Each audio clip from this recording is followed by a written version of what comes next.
Nama saya Cindy Olivia Diana, NIM terakhir 096. Pada poin A yaitu penentuan harga barang-barang publik. Campur tangan pemerintah dalam perekonomian itu umumnya berupa pengenaan pajak dan pemberian subsidi, serta menentukan harga maksimum atas barang dan jasa demi menjamin kesejahteraan masyarakatnya. Barang dan jasa yang dihasilkan oleh pemerintah tersebut dapat dijual di pasar dengan harga tertentu dan dapat dijual dengan tanpa harga sama sekali. Jadi, pemerintah itu dapat menghasilkan barang dan jasa serta menyediakannya bagi masyarakat tanpa memungut biaya apapun. Namun, dengan pemerintah tanpa memungut biaya apapun tersebut justru akan mengakibatkan pemborosan bagi masyarakat. Pada sektor swasta, ketentuan umum yang dipakai untuk menentukan tingginya tingkat harga yaitu harga sama dengan biaya marginal atau marginal cost. Artinya, harga itu harus sama dengan biaya tambahan yang dikeluarkan perusahaan saat menghasilkan satu unit barang tambahan. Para konsumen akan menyesuaikan diri terhadap tingkat harga yang ada dengan tujuan untuk memaksimumkan kepuasan mereka, sehingga mereka membeli barang sampai mencapai batas atau marginal utility.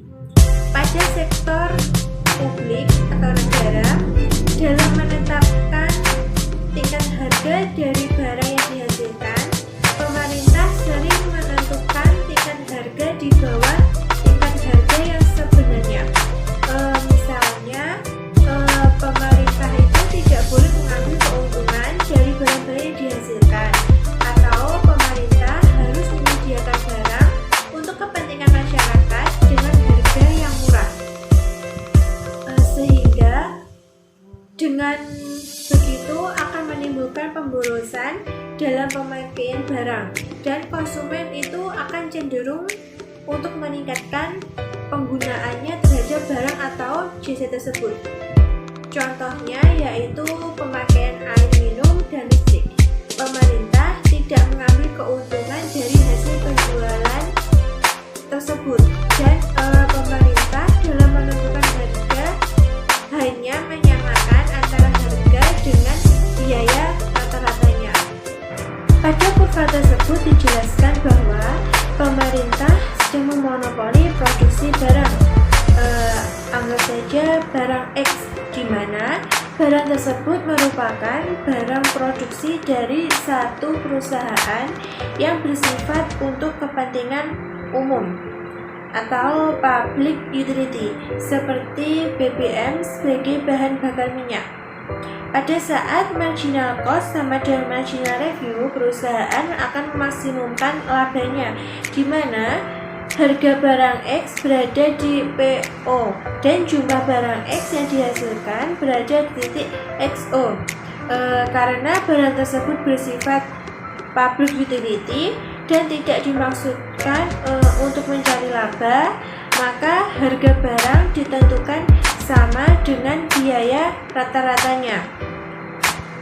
Dan kurva biaya rata-rata atau AJ berpotongan dengan kurva penerimaan rata-rata atau AR. Jadi, harga barang X berada di titik P1 dan jumlah yang dihasilkan sebanyak X1.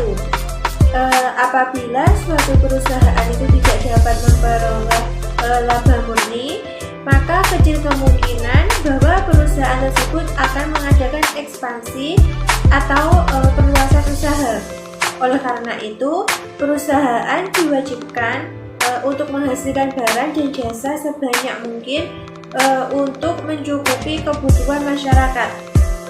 Dan perusahaan juga harus mencari laba murni dalam jumlah tertentu. Nama di Matul Muka Rumah 108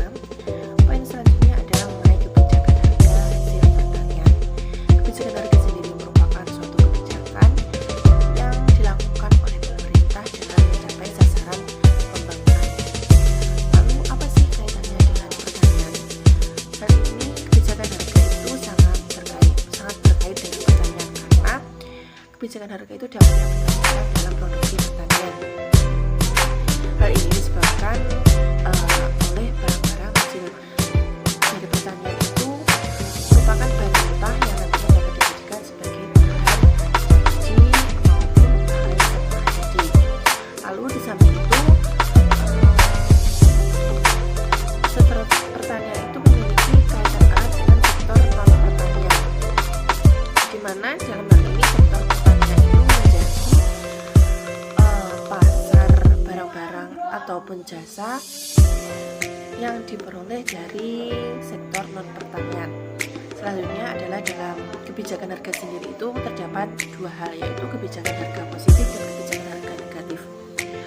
Perbedaan dari keduanya sendiri adalah dalam kebijakan harga positif itu kebijakannya itu lebih mendorong pada produksi, sedangkan kebijakan negatifnya itu lebih memberikan penekanan kepada produksi.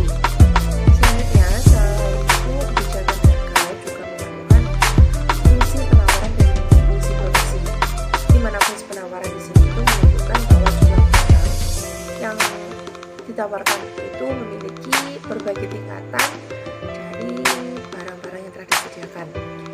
Oleh sebab itu, maka muncullah hukum penawaran yang menyatakan bahwa jumlah yang ditawarkan itu akan bertambah apabila harga barang tersebut lebih tinggi.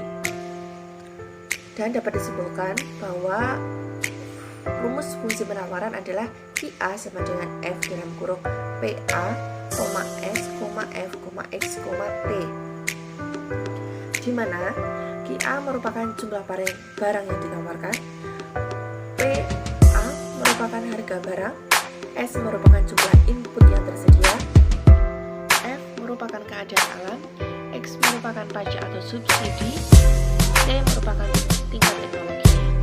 Lalu dalam penjabarannya sendiri telah dijelaskan dalam kurva, di mana dalam kurva tersebut dijelaskan bahwa ketika harga itu berada pada posisi P0, maka setiap barang yang ditawarkan tersebut juga akan berada di posisi P0. Lalu ketika harga mengalami peningkatan, maka posisi jenis akan berada pada satu. Begitupun pada jumlah barang yang ditawarkan juga akan mengalami peningkatan. Lalu dari penjelasan kurva tersebut, maka pemerintah dapat memanfaatkan fungsi penawaran, di mana dapat mempengaruhi jumlah barang yang ditawarkan atau dihasilkan dengan cara menetapkan harga barang yang lebih tinggi, yang nantinya dapat berefek kepada jumlah barang yang ditawarkan juga akan mengalami peningkatan. Begitupun sebaliknya, jumlah barang yang ditawarkan terhadap perubahan tingkat harga dapat diketahui dengan mengukur besarnya elastisitas penawaran.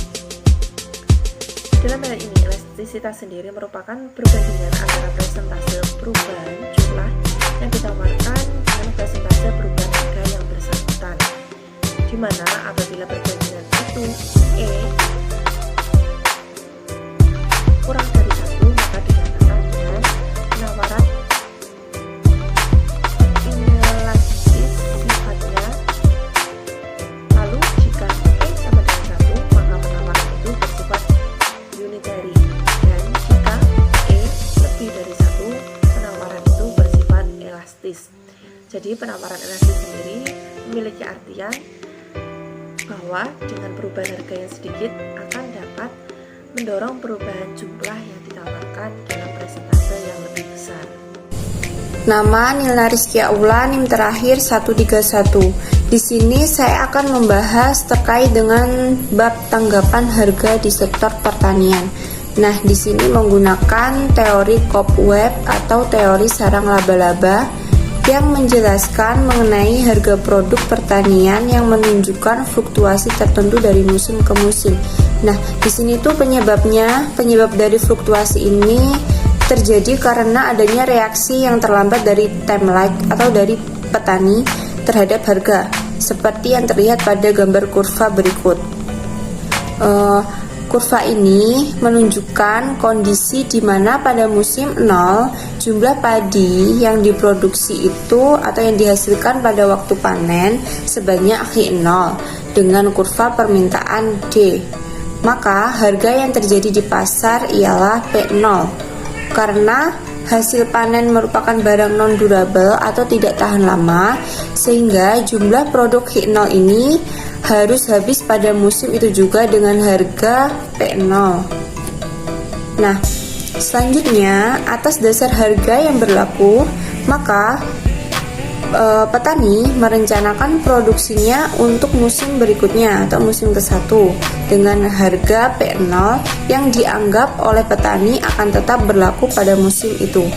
Dengan asumsi harga tetap, maka petani akan meningkatkan hasilnya pada musim berikutnya sebesar Hi1. Nah, akibatnya petani ini atau hasil produksi dari hasil pertanian ini melimpah dan hal ini menurunkan harga menjadi P1.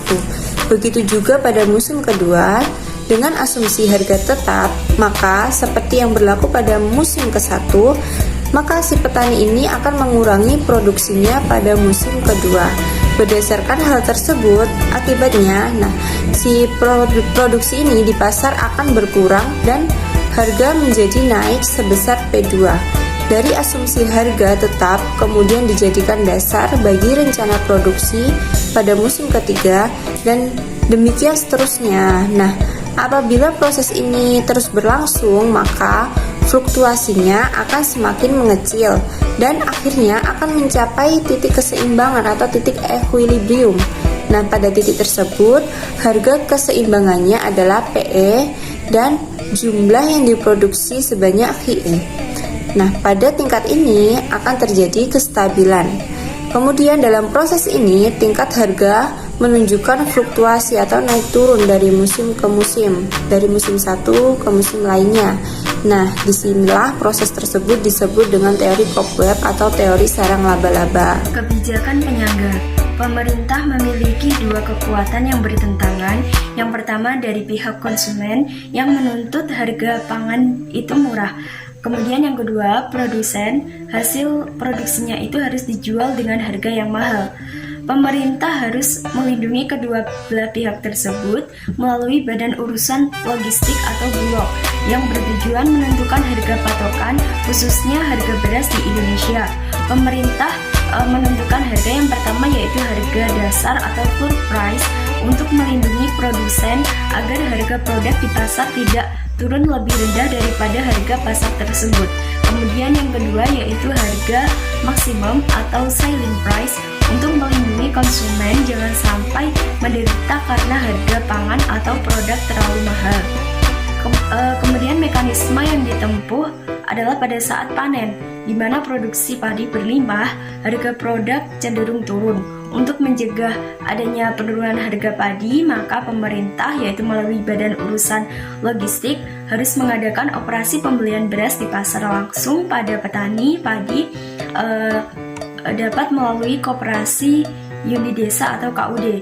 Apabila terjadi paceklik, Badan Urusan Logistik harus waspada dan apabila terjadi harga pangan meningkat atau ceiling price, maka Badan Urusan Logistik harus membongkar persediaan dan menjualnya ke pasar karena ada tambahan penawaran, maka diharapkan harga akan tidak naik terlalu tinggi atau bahkan bisa turun. Untuk mekanisme kebijakan penyangga dapat digambarkan pada kurva. Mula-mula pasar dalam keadaan keseimbangan pada tingkat harga barang A setinggi PA0 dan jumlah yang diperjualbelikan di pasar setinggi QA0. Terjadi panen raya, maka kurva penawaran bergeser ke kanan.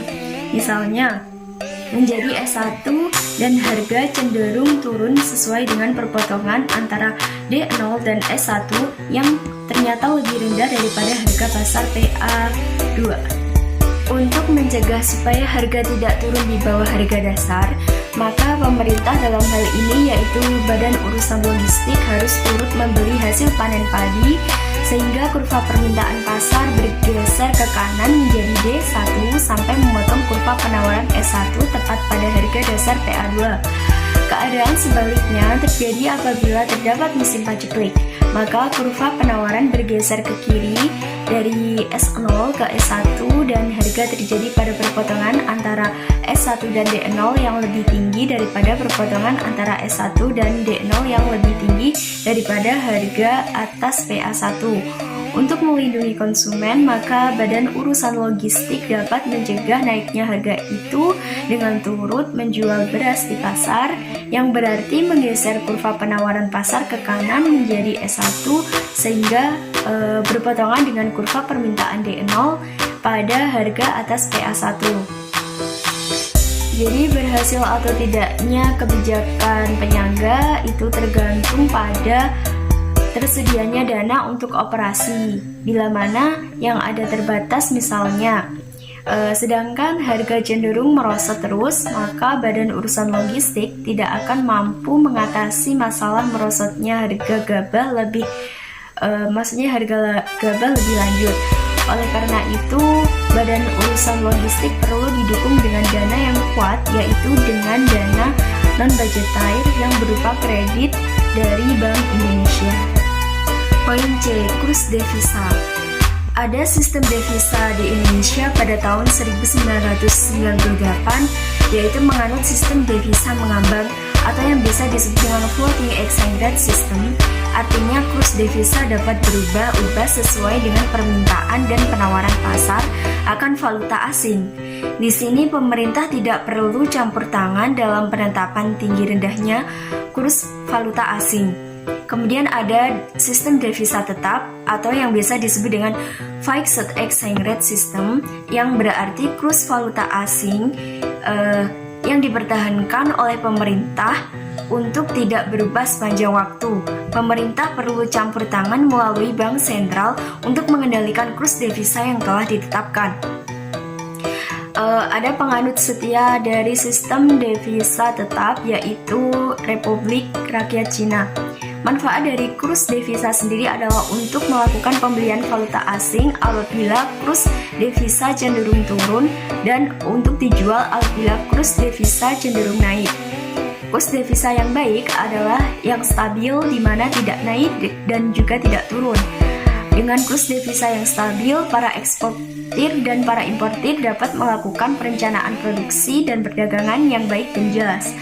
Tetapi jika kurs devisa berfluktuasi naik dan turun, maka akan membingungkan pihak eksportir maupun pihak importir untuk melakukan perencanaan. Apabila terjadi kenaikan kurs devisa, maka akan dibutuhkan lebih banyak rupiah untuk mendapatkan $1, maka pihak importir akan dirugikan, sedangkan dari pihak importir akan mendapatkan keuntungan. Apabila kurs devisa turun, maka dari pihak eksportir akan dirugikan, sedangkan dari pihak importir akan mendapatkan keuntungan karena untuk mengekspor akan lebih sedikit dibutuhkan rupiah untuk membeli $. Di Indonesia sendiri tidak menganut sistem devisa tetap dikarenakan cadangan devisa di negara Indonesia ini sangat tipis, sehingga apabila terjadi gejolak kenaikan kurs $, terhadap rupiah, maka harga $, tidak naik. Pemerintah harus menjual cadangan $, di Bank Indonesia. Di sini saya akan membahas tentang poin D, yaitu penetapan harga angkutan umum. Pada penetapan harga angkutan umum ini, pemerintah menggunakan Backlog Pricing System, yaitu menggunakan harga tarif yang tinggi di saat periode permintaan yang tinggi. Misalnya pada saat menjelang hari Lebaran atau pada musim liburan, harga tarif angkutan umum atau transportasi itu meningkat dikarenakan perusahaan tidak mampu menampung semua konsumen. Akibatnya perusahaan menaikkan harga tarifnya. Karena dengan adanya beban biaya yang tinggi ini, maka perusahaan akan mendapatkan laba, dan dengan demikian konsumen dapat dilayani. Baiklah, saya akan mereview jurnal dari kelompok kami yang berjudul Mekanisme Transmisi Harga Internasional dalam Rangka Penetapan Kebijakan Harga oleh Pemerintah terhadap beberapa komoditas hasil pertanian tertentu. Jurnal ini merupakan ditulis oleh Didi Nuryadin dan kawan-kawan yang merupakan jurnal ekonomi dan studi pembangunan pada tahun 2016, volume 17 nomor 1 halaman 71 sampai 76.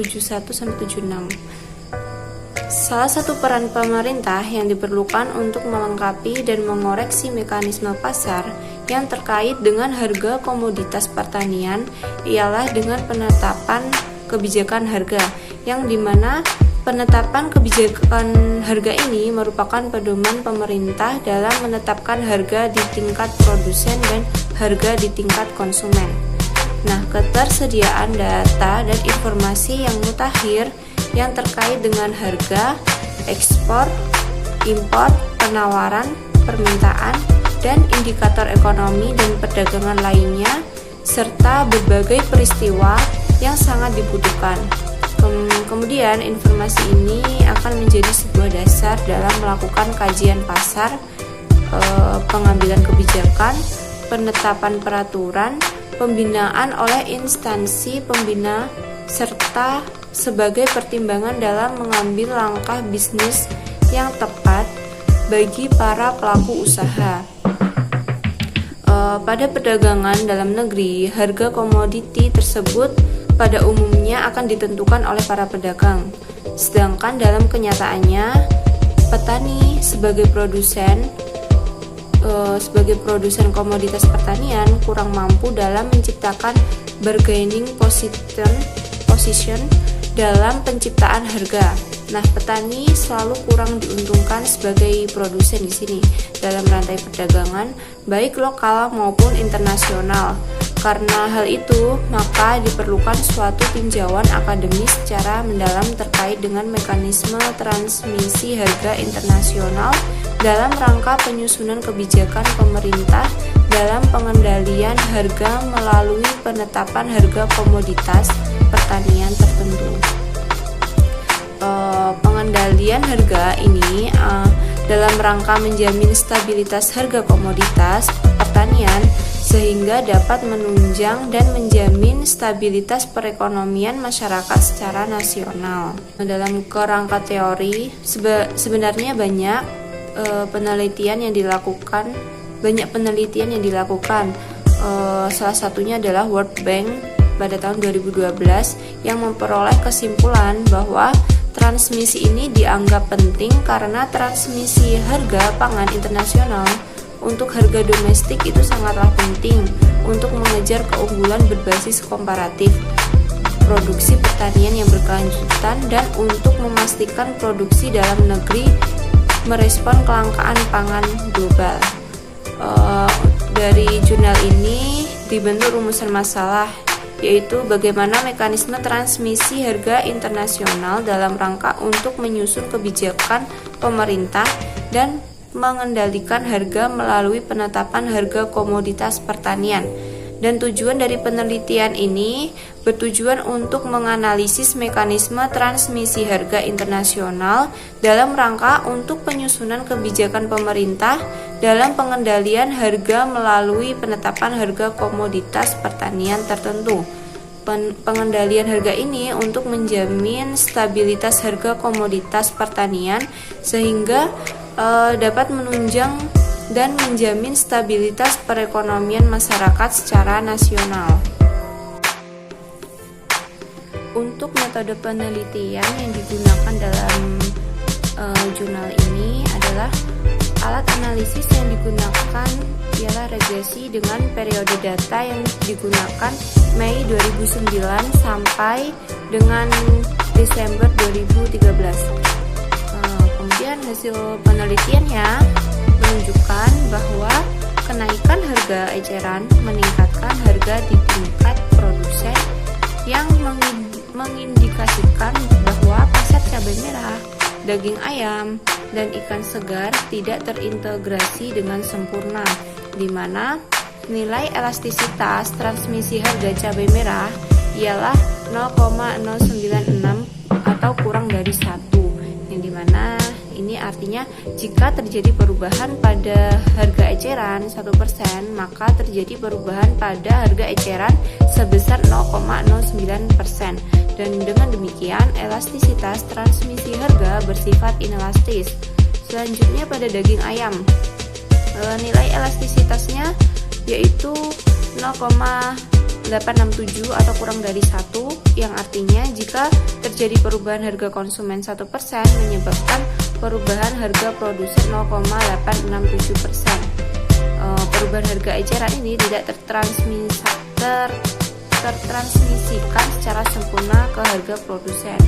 Kemudian nilai elastisitas pada harga ikan yaitu 0,447 kurang dari 1. Jika terjadi perubahan harga konsumen 1% menyebabkan perubahan harga produsen pada 0,447%. Dengan demikian, perubahan harga eceran tidak tertransmisikan secara sempurna ke harga produsen. Variasi perubahan harga eceran ini merupakan sumber variasi perubahan harga produsen dan memiliki hubungan yang signifikan antara harga di tingkat produsen dengan harga eceran. Diskusi dan pembahasan. Selama ini pemerintah melalui Kementerian Perdagangan terus mendorong, mengendalikan dan pengawasan ketersediaan pasokan untuk memastikan kestabilan harga baik di tingkat konsumen maupun di tingkat produsen, baik melalui penetapan kebijakan pada harga, operasi pasar, pengendalian ekspor dan impor, maupun regulasi lainnya yang ditujukan untuk tetap menjaga tingkat kestabilan harga di dalam negeri. Kemudian penetapan kebijakan harga ini merupakan pedoman bagi pemerintah dalam menetapkan harga di tingkat produsen dan harga di tingkat konsumen. Harga-harga pasar di dalam negeri maupun harga-harga pasar di pasar internasional yang terjadi dari transaksi perdagangan secara umum berlaku di bawah kaidah-kaidah penawaran dan juga permintaan. Harga-harga yang berkembang di bursa efek atau di bursa pasar internasional ini memberikan pengaruh yang cukup besar terhadap pasar harga di dalam negeri. Sedangkan pada kenyataannya petani ini atau produsen komoditas pertanian yang ini kurang mampu dalam penciptaan harga. Jadi diperlukan suatu tinjauan akademis secara mendalam terkait dengan mekanisme transmisi harga internasional dalam rangka penyusunan kebijakan pemerintah dalam pengendalian harga melalui penetapan harga komoditas pertanian tertentu. Untuk kesimpulannya dari penelitian jurnal ini, kenaikan harga eceran ini meningkatkan harga di tingkat produsen yang mengindikasikan bahwa pasar cabai merah, daging ayam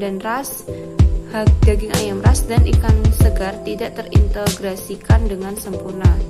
Variasi perubahan harga eceran merupakan sumber variasi perubahan harga produsen dan memiliki hubungan yang signifikan antara harga di tingkat produsen dengan harga eceran.